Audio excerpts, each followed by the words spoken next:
So let's talk about what we're working on today. The one thing I wanted to talk about was the Star Wars Hotel, and or should I call the Crash and Burn Star Cruiser? I think it's difficult to categorize Disney's use of Star Wars since their $4 billion acquisition of Lucasfilm is anything less than a disaster. Bright spots include The Mandalorian and Andor are pretty much drowned out by just about everything else. Even the potential wonder of a Star Wars land at Disney parks has been a failure, which I have done my due diligence on that. I have a video out there. Please go look on the channel and search. Have a look on the channel, yes. That's right. Even the potential wonder of Star Wars at Disney parks has been a failure, with some well-documented interference from Lucasfilm, meaning the branding fans with disposable income wanted, in other words, original trilogy themes, was replaced with sequel trilogy motifs, just as the sequel trilogy spectacularly fell on his backside with audience. It wasn't even so much that. I mean, being there, it was just generic Star Wars land. There was some sequel trilogy stormtroopers and stuff here and there, but the actual land itself, it didn't feel like any place. There's a Millennium Falcon, and what's everything else? I don't know. I guess that's an astromech. I don't care. When I first saw it, I thought, whoa, the kid in me immediately went, oh, I really want to go there. But when I saw the actual signs of it, like I say, there's literally sort of like, there's a Star Cruiser ride and the Millennium Falcon, and then there's a building a lightsaber thing, and that's kind of pretty much it. And I imagined all of them cost money. They did. First of all, you got to get yourself into a queue for the Star Wars ride. Like if you're going to go on a Saturday, you want to make sure you're queued up like 3 years ahead of time. So it's really tough. And if you miss it, you're not going in. The Millennium Falcon ride was better. You were able to get in and out. I probably could have gone on it twice if I wanted to. And I did enjoy it. I'll admit it was a good ride. But the land itself is just underwhelming. And I compared it to the Harry Potter theme park at Universal, which, from what I could tell, was, I went in there and it's like, oh, I'm in Diagon Alley. This is clearly Diagon Alley. There was no doubt. And yes, there was some, you could go into Ollivander's wand shop, and you could go into get a butterbeer, and then if you wanted to pay out the money, which my daughter did, you could get the wand that works in certain areas, and if you wave it in a certain direction, then it makes something happen. And it's very interactive, and it was like you felt immersed in the movie. And Star Wars, I felt like, it felt like content. It just felt like content. That's all it was. Again, like I say, there was a part of me that, the 16-year-old me would have absolutely murdered my parents to go there. But now I looked at it and I just thought it's not even worth the flight going over to America to have a look at it. It just looked terrible. The only thing that would have made it worthwhile is if I could have taken a Ray out for a drink. But that probably wouldn't have happened. Ray Palpatine? Yeah. No, she's called Ray Skywalker because she took the name, so that's like what she is now. Hello. Yeah. Call her Ray Palpatine on Twitter. I just watched them have a meltdown. How do they manage to muck this up so badly? Well, that's basically the ride in the theme park. Now they made a Galactic Star Cruiser.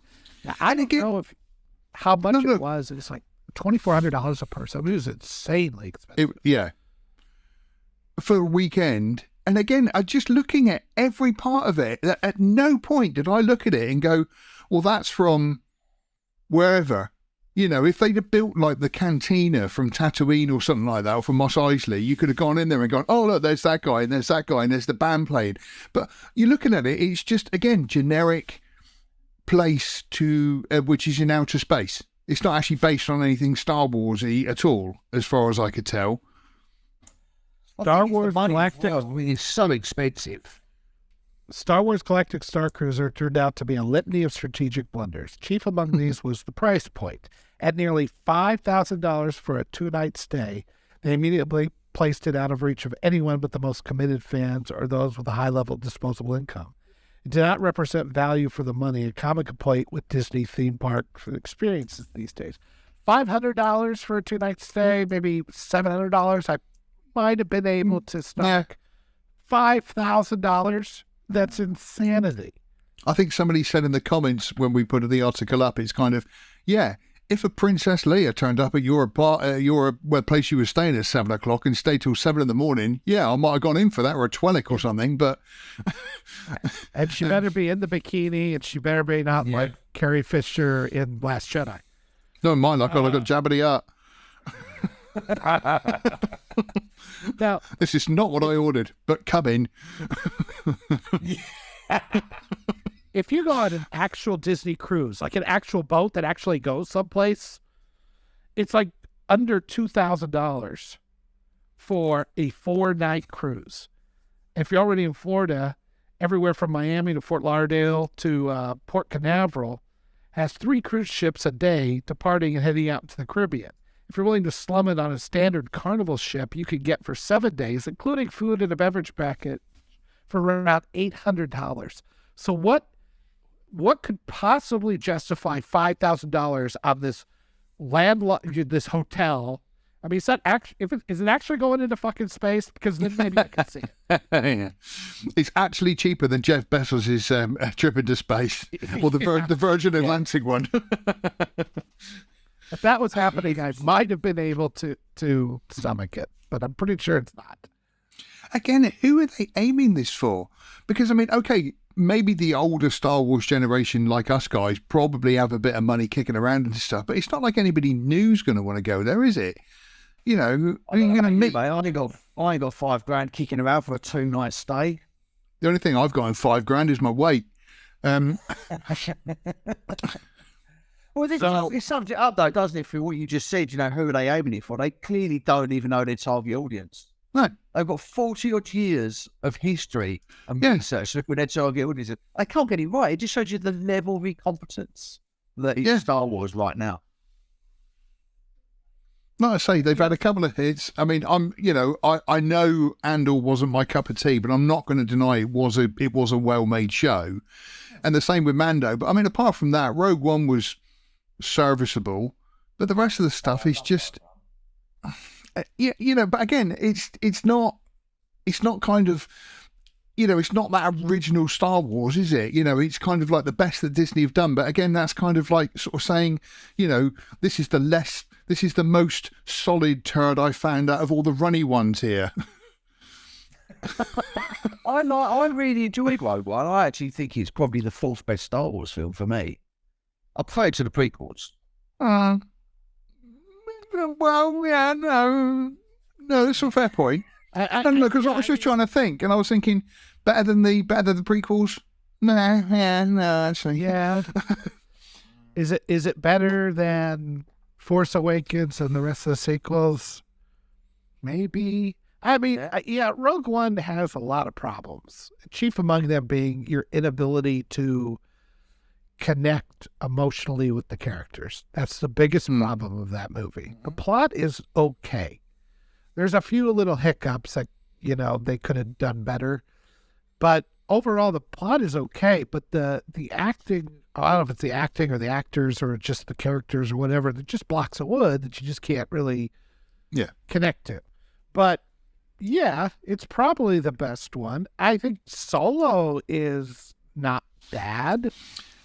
Both of those are head and shoulders above the sequels. Oh yeah, I mean, again, Solo, it's far from the perfect movie, but it was interesting the way it was done. It was a half decent done. I went in there expecting it to be absolutely terrible, and it wasn't absolutely terrible, and it was again perfectly serviceable. I love the fact that there are people out there on Twitter going, "Oh, make Solo 2 happen."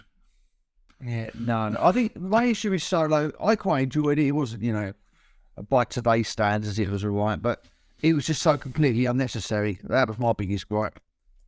You kind of think, why am I watching this? I'm not even interested in Han Solo's backstory. I like the fact that he's a mystery.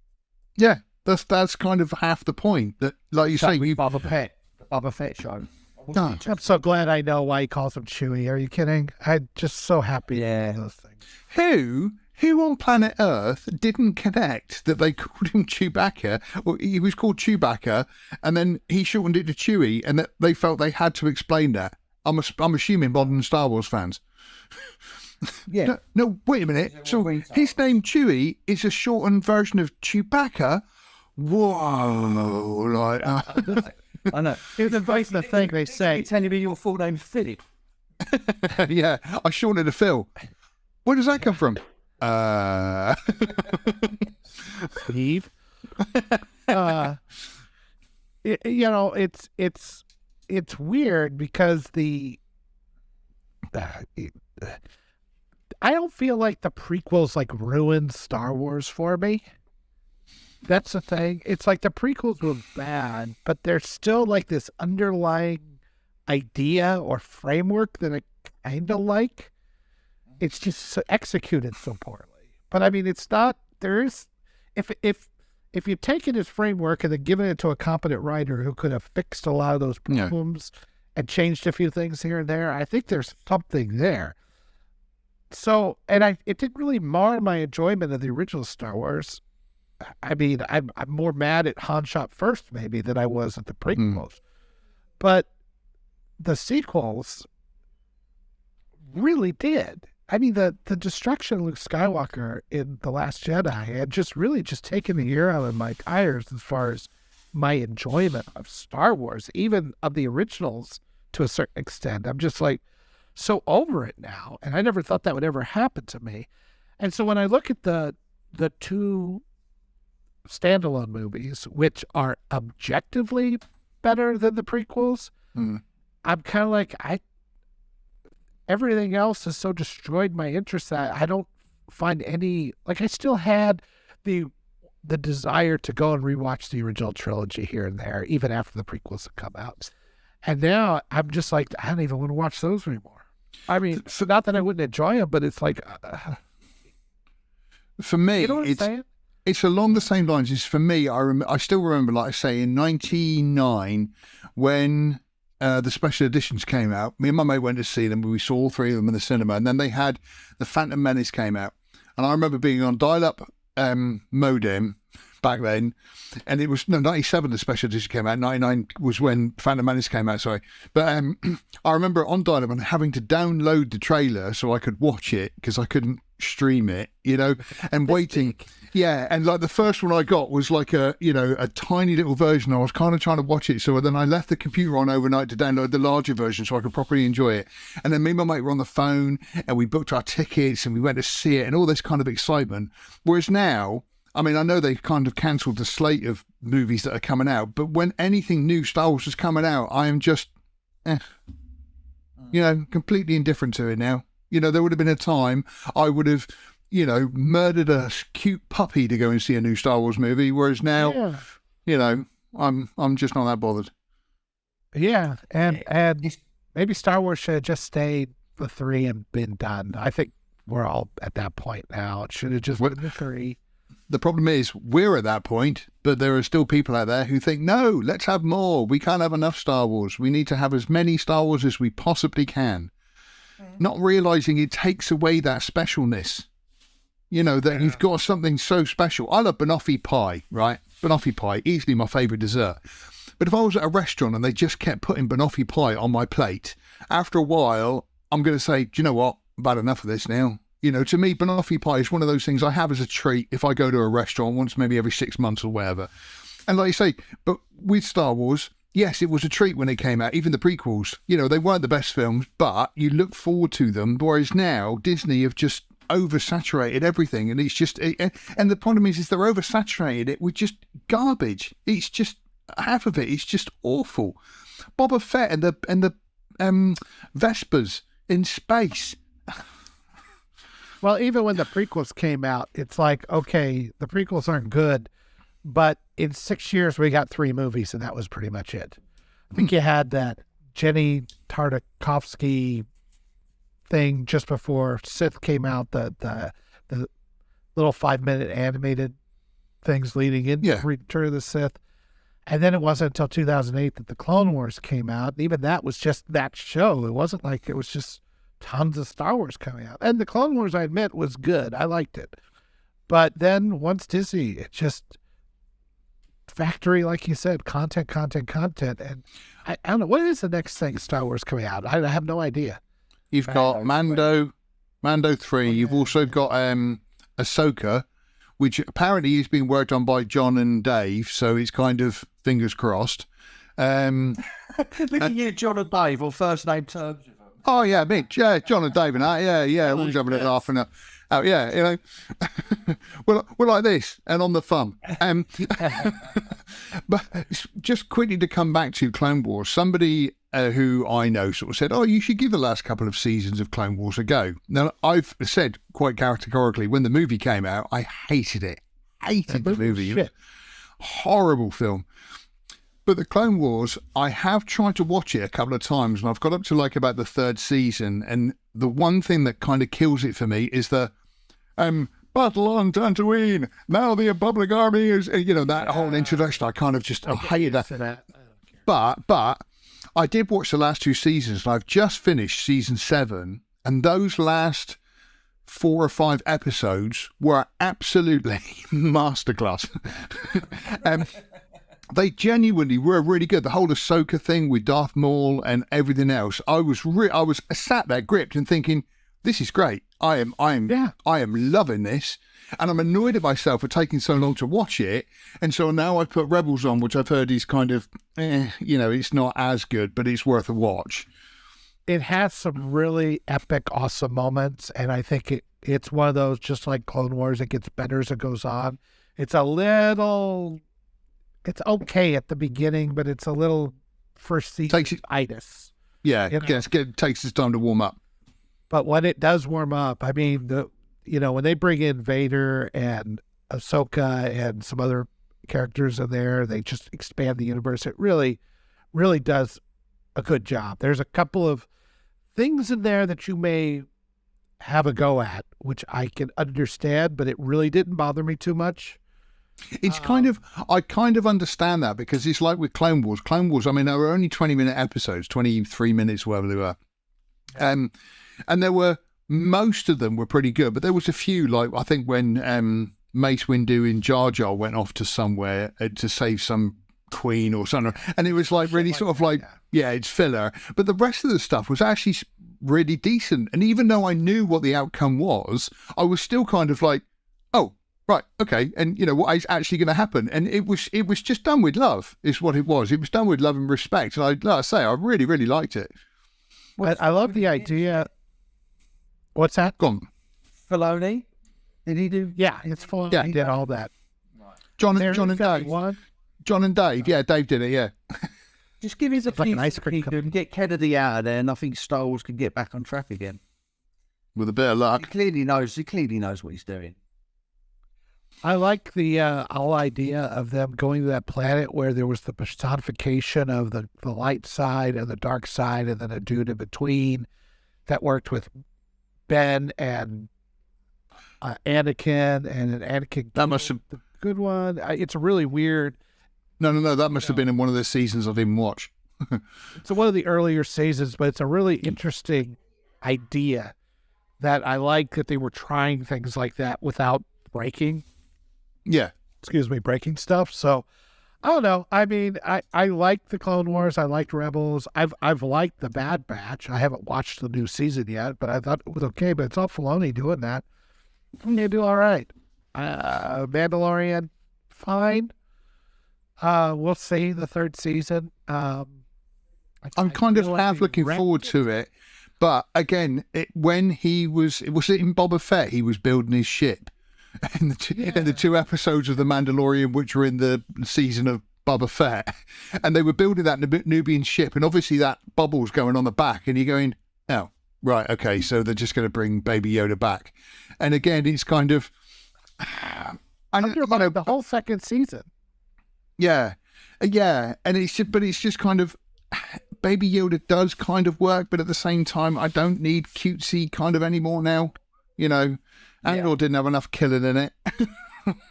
I want to see limbs chopped off with lightsabers. Yeah. Now, I admit, Andor was I didn't like it as much as you did, Matt, but I do appreciate that they took Star Wars seriously, at least. Mm-hmm. That the Empire didn't feel like a joke anymore in that show, and Yeah. there was some complex storylines going on. It needs some pacing. It has pacing problems. It has some stuff that they could have keep it going. I have some concerns, but overall, I thought it was a step in the right direction. Because we got to do something different with Star Wars, or else you're not making anything that's worthwhile. And it's like I can't deal with another sequel trilogy. I'll tell you that. Yeah. No, I can't. Well, with the exception of Mando, I don't think I can deal with anything that's got Kennedy attached. Yeah. Just generally can't. I mean, she's literally a Star Wars cancer, and it just, I've said it 1,000 times. It just, And unfortunately, they can't. She's still in the job. Any other industry, probably apart from politics, she would have been out of here by now. I was going to say, and unfortunately, that cancer seems to have spread to Indiana Jones as well. So, Well, yeah, exactly. It's a whole new can of worms. I just don't understand what the end game was of all this. That if you've got a property that is literally a license to print money, if you can't. Well, no, but I mean, it wasn't her end game to make money because she's managed to alienate half the fan base. How on earth do you do that? Fine, you kind of make it for this new audience and of people that are coming out. But again, I don't know, half these people are just idiots. Don't try and, pander to them. It's more than half the fan base. It's probably 75% of the fan base. Because 75% of the fan base are people like us, I'm just sick and tired of it. She's destroyed the entire fan base to try and cater to a 25%, and obviously try and bring in a new audience and a younger audience and all your female audience, and it's just not interested. Destroyed it. Female again. Hopefully, Indy 5, if the rumours are true, it'll be the final nail in a long overdue coffin. So that's why the hotel is going out of business. Again, like I say, this even if I'd won the lottery, of a few million quid, I still wouldn't go there. I wouldn't. It's funny enough. I many years ago, I would have loved to have gone to Disney World or Euro Disney, but now I am not giving Disney any money. Thank you for watching this excerpt from Outpost Frequencies. Tune in live every Sunday at noon Central Time or 6 o'clock UK time. And also, remember to come to lastmovieoutpost.com for all your latest in movie news, streaming news, and everything cool about film. We are the cool news now. Thank you for watching, and we'll see you on the next stream.